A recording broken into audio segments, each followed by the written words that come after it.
Hello जी, Ram Ram ji, Jhunjhun जाटनी Priyanka blog channel में एक बार फिर से आप लोगों का स्वागत है। उम्मीद करते हैं आप सब लोग स्वस्थ और मस्त होंगे। तो स्वस्थ और मस्त हम लोग भी हैं।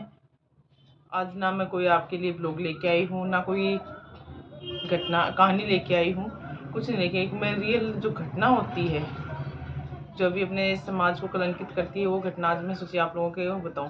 क्योंकि बहुत सारी मेरी बहनें हैं, जितने भी लोग हैं, क्योंकि न्यूज हर कोई नहीं देखता है, मुझे जहाँ तक पता है। वो ज़्यादातर लोग ब्लॉग्स देख लेते हैं, कॉमेडी देख लेते हैं, पर हर न्यूज़ तक नहीं पहुँच पाते हैं हर लोग। तो मैंने सोचा मेरे ब्लॉग के थ्रू थोड़ा सा लोगों के पास को वो पहुँचे, सूचनाएँ पहुँचे। और वैसे तो देखो नॉर्मली सभी के पास ये न्यूज़ पहुँच गई है, जो अपने झुंझुनू में हुई है जो घटना, वो सभी के पास पहुँच गई है। तो ये घटना 17 दिन की बेटी के साथ हुई है। एक माँ है, उसने अपने 17 दिन की बेटी को जान से मार डाला।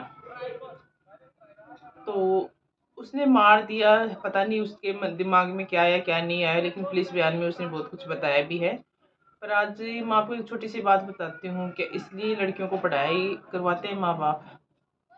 शिक्षित होने का कोई ज़माना नहीं रहा है, कोई फ़ायदा ही नहीं है। किस लिए शिक्षित कराते हैं बच्चे वो अपने माँ बाप? वो इसीलिए तो करवाते हैं कि भाई बच्चे चलो जॉब मिले ना मिले, पर सोच तो बदलनी चाहिए ना इंसान को। जॉब तो एक अलग है भाई, हमारे किस्मत में, हमारे मेहनत में कमी रह गई हो जो भी हो, पर शिक्षित होने का मतलब ये होता है कि हमारी सोच हमें बदलनी चाहिए। पहले के ज़माने में एक माँ के 6 बेटी भी होती थी, 7 बेटी, 10-10, 12-12 ऐसी बेटियाँ होती थी। और वो अपना भाग्य ना खुद लेके आती थी। किसी बाप की बेटी आज तक कुंवारी रही है, ये बता दो? नहीं रही ना, क्योंकि वो अपना भाग्य लिखवा के खुद लाती है बेटियां।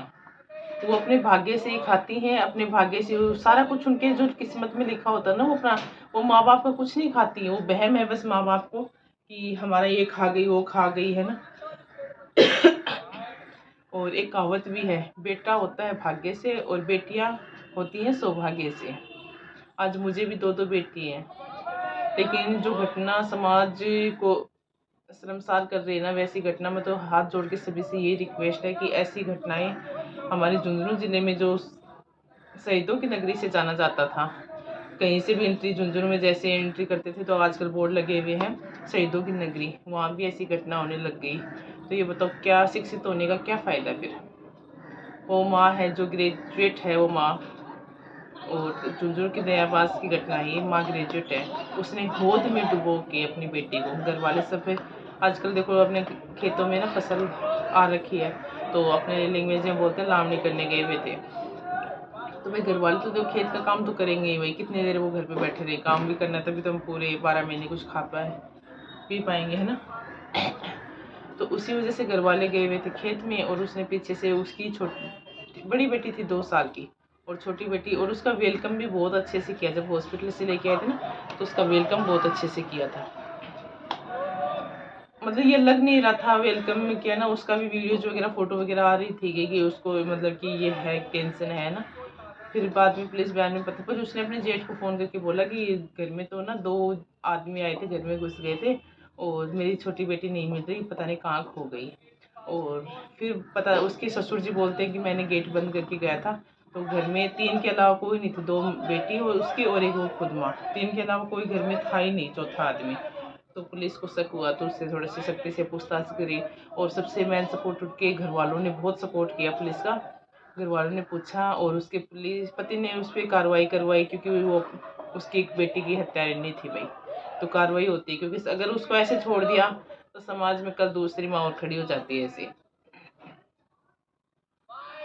पर घर वालों का सबका सपोर्ट की वजह से उसको पुलिस पकड़ के ले गई, और जल्दी देखो घर वालों को क्या न्याय मिलता है। बेटी तो गई उनकी, गई क्या, वो भी अभी जेल में ही रहेगी। न्याय क्या मिलना है? बेटी गई, एक बहू गई घर से, 2-2 इंसान चले गए। अब बेटी 2 साल की छोटी बेटी है, शायद उसका नाम निशा ऐसे कुछ नाम है, उसका भविष्य है वो कलंकित हो गया बेचारी का। अब उसके बाद भी एक हरियाणा की घटना घटती है। हरियाणा में 1.5 साल के बच्चे को नहर में फेंक के मार देते हैं, ताऊ और माँ के अफेयर की वजह से। तभी बताओ ये माँ क्या लाने लायक होती है क्या? अरे माँ के सामने अगर उसके बच्चे को ना कोई डांट देता है या 2 थप्पड़ मार देता है ना, तो उस माँ से पूछो कि कितना दर्द होता है। मारने की तो बहुत दूर की बात है, माँ कभी सोच नहीं सकती अपने बच्चे को। लेकिन जितना ये हमारी ना पीढ़ी शिक्षित होती जा रही है ना, उतनी ही पीढ़ी हमारे नीचे गर्क होती जा रही है। पता नहीं मेंटली दिमाग इन लोगों में कहाँ चला गया है ना, कहाँ नहीं। अगर तुम लोगों को बच्चा नहीं रखना है तो बच्चा पैदा ही क्यों करते हो भाई। सबसे मेन प्लस पॉइंट ये है कि अगर बच्चा नहीं चाहिए तो बच्चा पैदा ही क्यों करते हो। मत करो ना बच्चा पैदा, कल को तुम उनको मारते हो है ना। 1.5 साल के बच्चे को तुमने मार दिया, वो 17 दिन की बच्ची को तुमने मार दिया। 17 दिन की बच्ची बेचारी रोती बिलखती है, उसको तो पता भी नहीं कि उसके साथ क्या घटना हुई क्या नहीं हुई है। और वो माँ खड़ी खड़ी देखती है, तो माँ नहीं मानो बहुत बड़ी हत्यारिनी है वो तो। अब ये जो 1.5 साल वाला है तो उसने ताऊ ने नहर में जाके फेंक के आया है। माँ वीडियो कॉल पे देख रही, जब तक नहीं मरा तब तक ताऊ भी वहीं पे खड़ा रहा है।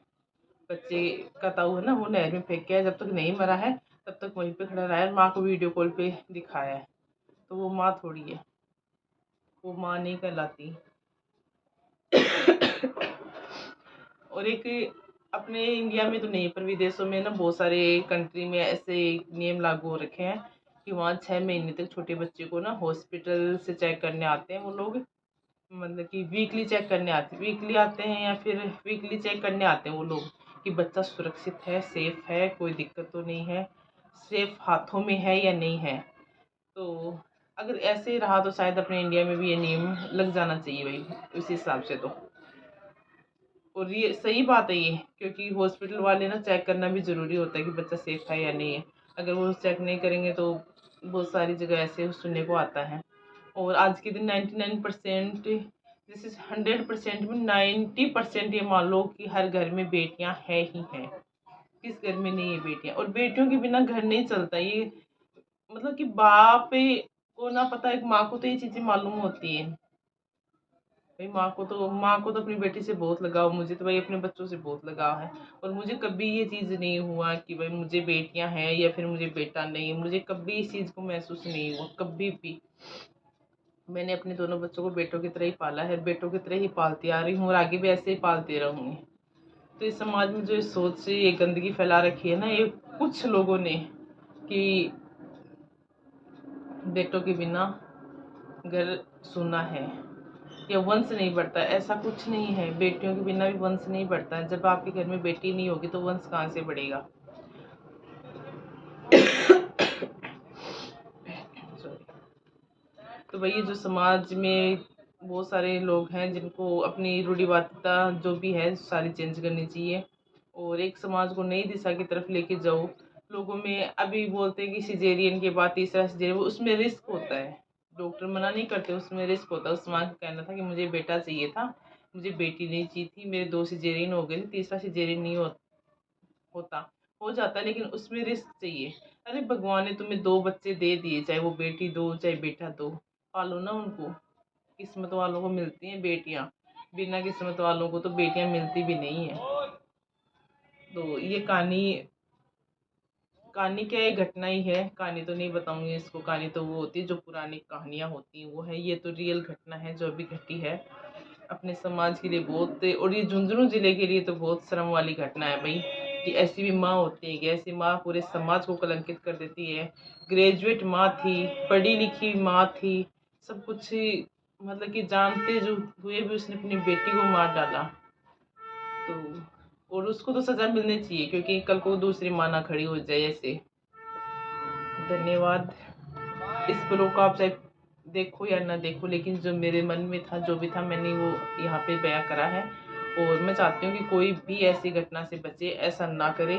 अगर तुम्हारे से बच्चा अपना पाला नहीं जाता तो अपने दादा दादी को, उनके दादा दादी को सौंप दो। दादा दादी को कहते हैं ना, मूल से ब्याज प्यारा होता है। बोल दो, बोल के ये बातें बता दो कि मेरे से बच्चा नहीं रखा जाता। लेकिन भाई बच्चे को मारो मत। आजकल तो अनाथालय चले हुए हैं, वहाँ पे बच्चों को छोड़ देते हैं। पालना गृह चले हुए हैं, वहाँ बच्चों को छोड़ देते हैं। भाई छोटे बच्चों को अगर तुम्हारे नहीं कैपेसिटी है, पर प्लीज़ रिक्वेस्ट है कि बच्चों को मारो मत। छोटे छोटे मासूम बच्चों की जान मत लो। उन्हें क्या पता, उन्होंने ज़िंदगी में आते ही तुमने 17-17 दिन के बच्चे को मार दिया। क्या बीती होगी उस बच्चे में। पर भगवान तुम्हें कभी माफ़ नहीं करेगा। ऐसी माएँ है ना धरती पे होनी नहीं चाहिए। तो धन्यवाद भाई। आपको ये कहानी घटना कैसी लगी इस पे कमेंट ज़रूर करके जाना इस घटना पे। ओके।